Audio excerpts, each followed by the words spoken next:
Assalaamu calaykum akhyaarta. Maanta waxaan ka hadlaynaa mowduuc aad iyo aad u muhiim ah kaasoo ku saabsan sidee ayaad wax u baran kartaa adigoo aan culays isa saarin. Sidee ayaad wax u baran kartaa adigoo isticmaalaya xirfadaada iyo aqligaaga. Sidee ayaad u noqon kartaa qof dhinac walba ka dhisan oo maado walba oo cashar walba oo aad qaadatid qof ku fiican. Sidee ayaad u noqon kartaa haddii aad jeceshahay inaad ogaatid qaabka aad ku noqon kartid qof wax walba u fududaadaan, wax walba u barta si xirfad leh oo aqliyeysan wax walba u barta. Maanta ayaan waxaan kuu sheegayaa 2 talo oo aad iyo aad ku anfici doona haddii aad doonaysid inaad maado walba aad ku noqotid qof wax fiican ka yaqaana ama wax badan ka fahansan. Ardada waxaad ku arkaysaa arday badan oo dhahaysa maadadaas maado hebel kuma fiicin, aniga labadaas maado basaan ku fiicanahay, kuwan kale ma aqaan.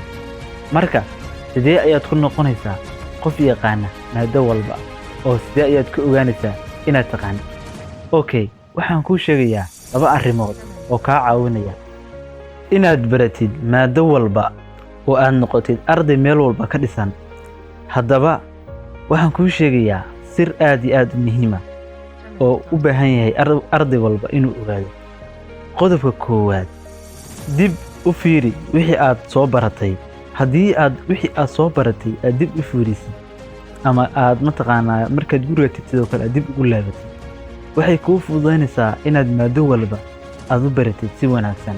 Marka mar walba waxaad ku dadaashaa marka aad guriga joogtid ama markii aad jaamacadda joogtid ama iskoolka joogtid inaad maado walba inaad dib u fiirisid waxa aad soo baratay.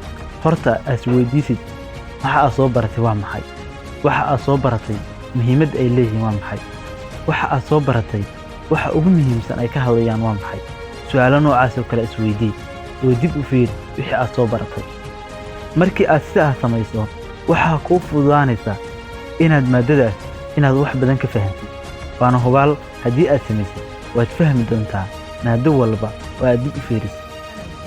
Qodobka labaad oo kaa caawinaya inaad noqotid arday xirfadaysan oo si aqliyeysan u barata maado walba waa inaad u raadisid ama u baratid qaabab kala duwan.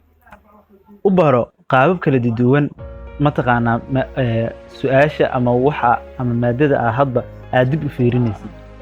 Markaan ku leeyahay si kala duwan u baro, haddii aad fahmaysid adiga ha ku koobnaan kaliya waxa uu macalinka kuu soo dhigay kaliya ama waxa buugga kugu qoran. Waxaad isticmaalaysaa qaabab kala duwan oo buugaag aan dhehe definition kala duwan ayaad isticmaalaysaa. Markaan saa ku leeyahay waxaad isticmaalaysaa internetka. Haddii aad internetka aad isticmaashid wuxuu kaa caawinayaa inaad u heshid qaabab kala duwan casharkaas ama maadadaas.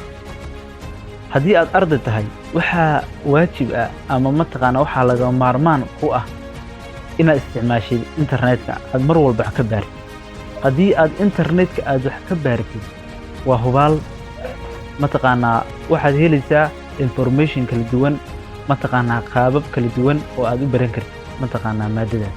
Waxaan filayaa inaad baratay sirta ku jirta casharkan.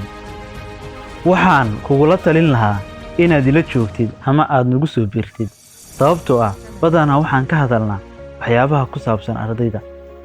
Haddii aad arday tahay nala joog, waayo qof walba waa arday. Ardaynimadu ma dhammaato, maalin walba arday baa tahay. Waxaan filayaa inaad ka hesheen muuqaalkan. Fadlan haddii aad ka heshay subscribe noo saar. Waad ku mahadsan tahay daawashada muuqaalkan.